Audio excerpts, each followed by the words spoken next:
गणेश नाईक सध्या दररोज उपमुख्यमंत्री एकनाथ शिंदे यांच्यावर जहरी टीका करताना दिसतायत, आरोप करताना दिसतायत। गणेश नाईक विरुद्ध एकनाथ शिंदे हा वाद महापालिका निवडणुकांच्या पूर्वी थांबलाय असं वाटत होतं, मात्र आता अचानक गणेश नाईक हे एकनाथ शिंदेंवर अक्षरशः तुटून पडायला लागलेले आहेत। एकीकडे तळागाळामध्ये शिवसेना भाजप महायुतीचे कार्यकर्ते खांद्याला खांदा लावून काम करतायत आणि दुसरीकडे मंत्रिमंडळातले दोन नेते आणि ठाण्याचे आजी माजी पालकमंत्री समोरासमोर उभे ठाकलेले आहेत। पण गणेश नाईक हे अचानक आक्रमक का झालेत एकनाथ शिंदेंविरोधात? गणेश नाईक यांच्या चिथावणीखोर वक्तव्यांमागे नेमकं कोण आहे? गणेश नाईक विरुद्ध एकनाथ शिंदे या वादापूर्वी गणेश नाईक विरुद्ध आनंद दिघे हा अध्याय, हा वादाचा सामना नेमका काय होता? गणेश नाईक आनंद दिघेंपासून सुरू झालेला हा वाद आता एकनाथ शिंदे यांच्यापर्यंत कसा पोहोचलेला आहे? गणेश नाईक यांना नेमका कोणाचा बॅकअप आहे? गणेश नाईक यांचा बोलवता धनी कोण आहे? अशा प्रत्येक प्रश्नाची उत्तरं आम्ही सविस्तरपणे देणार आहोत, त्यामुळे व्हिडिओ शेवटपर्यंत बघा। नमस्कार, मी अनिकेत पेंडसे, टाइम महाराष्ट्रमध्ये तुमचं स्वागत करतो। खरं तर गणेश नाईक विरुद्ध एकनाथ शिंदे वादाला आनंद दिघे आणि भाजप असे दोन अँगल आहेत। आनंद दिघेंपासून गणेश नाईक असा वाद खरं तर सुरू झालेला होता, मात्र आनंद दिघेंपासून सुरू झालेला हा सामना शिंदेंपर्यंत कसा येऊन पोहोचलेला आहे ते सगळ्यात आधी बघूयात। गणेश नाईक आणि आनंद दिघे हे एकाच वेळेला शिवसेनेत होते आणि पुढे गणेश नाईकांनी शिवसेना सोडली, ते राष्ट्रवादी काँग्रेसमध्ये दाखल झाले। त्यावेळेला गणेश नाईकांना रोखण्याची जबाबदारी स्वर्गीय बाळासाहेब ठाकरे यांनी आनंद दिघेंवर सोपवलेली होती। आनंद दिघेंच्या रणनीतीमुळे गणेश नाईक यांना आपल्या आयुष्यातला पहिला पराभव स्वीकारावा लागला होता आणि त्याची सल गणेश नाईकांना आजही बोचतीये।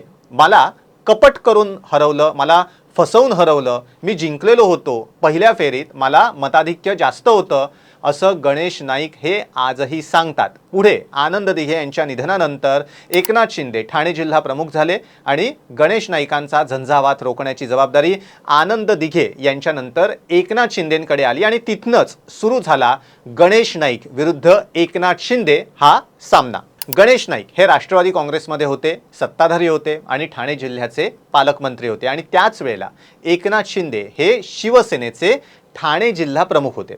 आता गणेश नाईकांना रोखण्याची जबाबदारी शिंदेंकडे होती, त्यामुळे शक्य त्या ठिकाणी गणेश नाईकांना चेकमेट करण्याचा एकनाथ शिंदे यांचा प्रयत्न होता। प्रकाश परांजपे यांच्या निधनानंतर खासदारकीची पोटनिवडणूक लागलेली होती आणि तिथे गणेश नाईक यांचे सुपुत्र संजीव नाईक निवडणुकीच्या रिंगणात उतरलेले होते। मात्र त्यावेळेला एकनाथ शिंदे आणि शिवसेनेच्या रणनीतीमुळे संजीव नाईक यांचा पराभव झाला। मात्र गणेश नाईक खचले नाहीत। गणेश नाईकांनी संजीव नाईक यांना पुढच्या काही महिन्यामध्ये होणाऱ्या लोकसभा निवडणुकीसाठी त्याच जागेवर म्हणजे ठाणे लोकसभा मतदारसंघाच्या जागेवर निवडणुकीच्या रिंगणात उतरवलं आणि जिंकवून आणलं। ठाणे हा लोकसभा मतदारसंघ म्हणजे शिवसेनेचा परंपरागत मतदारसंघ, बालेकिल्ला, शिवसेनेची हक्कानं निवडून येणारी जागा। मात्र गणेश नाईकांच्या रणनीतीमुळे ही जागा शिवसेनेला गमवावी लागली। गणेश नाईक पुन्हा वरचढ ठरले। पुढे 2014च्या निवडणुकीत शिवसेनेनं नाईकांना धोबीपछाड दिला। लोकसभा निवडणुकीमध्ये शिवसेनेनं ठाण्याची जागा परत मिळवली आणि विधानसभा निवडणुकीमध्ये भाजपकडनं लढणाऱ्या मंदा म्हात्रे यांना बळ देऊन गणेश नाईकांचा पराभव घडवून आणला। आता यामागे एकनाथ शिंदेंची रणनीती असल्याचं सांगितलं जातं, त्यामुळे नाईक विरुद्ध शिंदे हा वाद आणखीनच गडद होत गेला, गहिरा होत गेला। आता काळ बदललेला आहे, पुलाखालनं बरंच पाणी वाहून गेलेलं आहे, त्यामुळे शिंदे विरुद्ध नाईक हा वाद मात्र काही थांबताना दिसत नाहीये।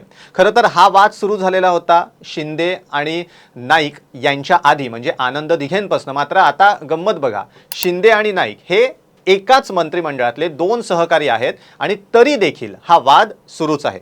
कल्याण ग्रामीण मधल्या 14 गावांचा नवी मुंबईत समावेश करण्यावरनं गणेश नाईकांनी एकनाथ शिंदेंना इशारा दिलाय।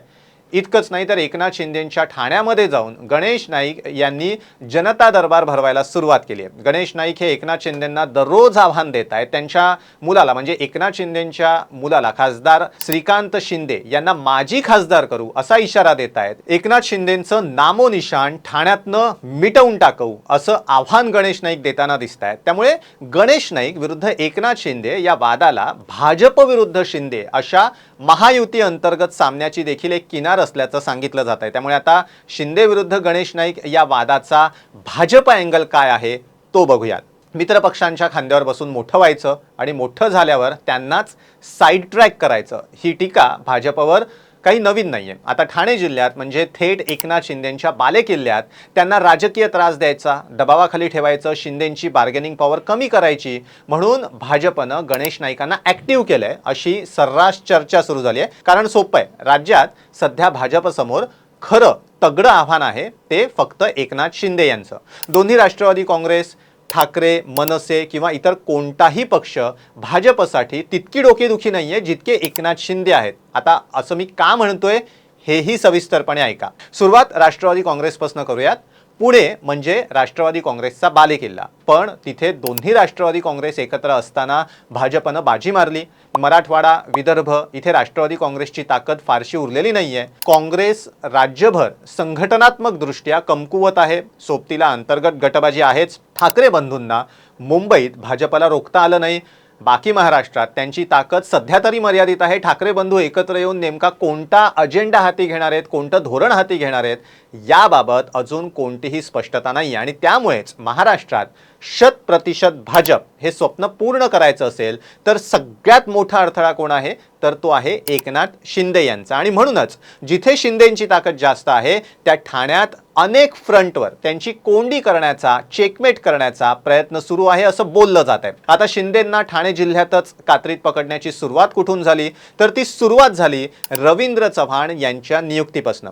श्रीकांत शिंदे यांच्या लोकसभा मतदारसंघातला ठाणे कल्याण डोंबिवलीचा चेहरा प्रदेशाध्यक्ष म्हणून पुढे करण्यात आला भाजपकडनं आणि त्यानंतर शिंदे सेनेचे हजारो कार्यकर्ते भाजपमध्ये रवींद्र चव्हाण यांनी घेतले, त्यांचा प्रवेश करून घेतला. श्रीकांत शिंदेंविरोधात थेट आक्रमक भूमिका घेतली गेली. महापालिका निवडणुकांमध्ये तर अनेक ठिकाणी बंडखोरांच्या रूपातनं शिंदे विरुद्ध भाजप असं चित्र दिसलं. ठाणे जिल्ह्यातही काही ठिकाणी महायुती म्हणून शिंदे आणि भाजप लढले नव्हते, तर अनेक ठिकाणी ते थेट एकमेकांविरोधात उभे ठाकलेले होते. अर्थात मीरा भाईंदर आणि नवी मुंबईमध्ये भाजपनं एक हाती सत्ता मिळवली, मात्र उर्वरित ठिकाणी शिंदे सेनेनं आपला दबदबा कायम ठेवला. मीरा भाईंदरमध्ये गुजराती विरुद्ध मराठी वादात शिंदे सेनेला फटका बसला आणि बाजी मारली भाजपनं. नवी मुंबईमध्ये गणेश नाईकांनी एक हाती सत्ता खेचून आणली. मीरा भाईंदर आणि नवी मुंबई वगळता ठाणे जिल्ह्यात बाकी ठिकाणी भाजपला फारसं डोकं वर काढता आलं नाही आणि त्याचं कारण म्हणजे एकनाथ शिंदे आणि श्रीकांत शिंदे यांचे अचूक डावपेच. अंबरनाथमध्ये राष्ट्रवादी काँग्रेसला गळाला लावून श्रीकांत शिंदे यांनी स्वतःचा उपनगराध्यक्ष बसवला. कल्याण डोंबिवलीमध्ये मनसेचा पाठिंबा मिळवला, आपली संख्या वाढवली आणि महापौर पद घेतलं. उल्हासनगरमध्ये अपक्ष आणि वंचित अशी सगळी मोड बांधून शिवसेनेचा महापौर विराजमान केला. आता या तिन्ही ठिकाणी भाजपला स्वतःचा विस्तार करायचा होता, पण एकनाथ शिंदेंच्या प्लॅनसमोर, डावपेचांसमोर भाजप फिका पडला. ठाणे शहरात तर शिंदे सेनेनं एक हाती वर्चस्व मिळवलं होतं. सत्ता स्थापनेसाठी भाजपची खरं तर शिवसेनेला काहीच गरज नव्हती, पण महायुतीचा धर्म पाळत शिंदेंच्या कृपेमुळे भाजपचा उपमहापौर झाला. राज्यभरातल्या नगरपरिषद, नगरपंचायत आणि महापालिका निवडणुकांचा विचार केला तर भाजपनंतर सर्वाधिक यश कुणाला मिळालेलं आहे तर ते एकनाथ शिंदेंना मिळालेलं आहे. म्हणजे आकडेवारी बघितली तर राज्यभरात भाजपनंतर नंबर 2चा पक्ष कोण आहे तर तो आहे एकनाथ शिंदे यांचा आणि हेच भाजपचं खरं दुखणं आहे असं बोललं जात आहे. म्हणूनच ठाण्याचे माजी पालकमंत्री, सध्याचे वनमंत्री आणि आनंद दिघेंपासून शिवसेनेला आव्हान उभे करणारे गणेश नाईक यांना फ्री हँड दिला गेलाय अशी चर्चा रंगतीये. भाजपचं वरिष्ठ नेतृत्व गणेश नाईकांबद्दल बोटचेपी भूमिका घेत आहे, त्यांना आवरत नाहीये, सबुरीचा सल्ला देत नाहीये आणि म्हणूनच हे सगळं काही ठरवून चाललंय का असा सवाल उघडपणे विचारला जातोय. खरं तर एकनाथ शिंदेंमुळे 2022 मध्ये भाजपला सत्ता मिळालेली होती, मात्र पक्ष विस्ताराच्या नादात एकनाथ शिंदे यांच्यासोबत असं वागणं योग्य आहे का? देवेंद्र फडणवीस यांचे जवळचे मित्र असलेले एकनाथ शिंदे यांच्या विरोधात गणेश नाईक दररोज चिथावणीखोर विधानं करतायत आणि भाजप नेतृत्वाकडनं त्यांना कुठलीच ताकीद दिली जात नाहीये, सबुरीचा सल्ला दिला जात नाहीये, हे मात्र अचंबित करणार आहे. असोत, नाईकांचा खरा बोलवता धनी कोण, नाईकांना फ्री हँड कोणी दिलाय याबद्दल तुम्हाला काय वाटतं, याबद्दल तुमचं मत काय आहे आम्हाला कमेंट करून नक्की सांगा. आणि जर तुम्हाला व्हिडिओ आवडला असेल तर चॅनल सबस्क्राईब करायला विसरू नका. व्हिडिओ बघितल्याबद्दल धन्यवाद.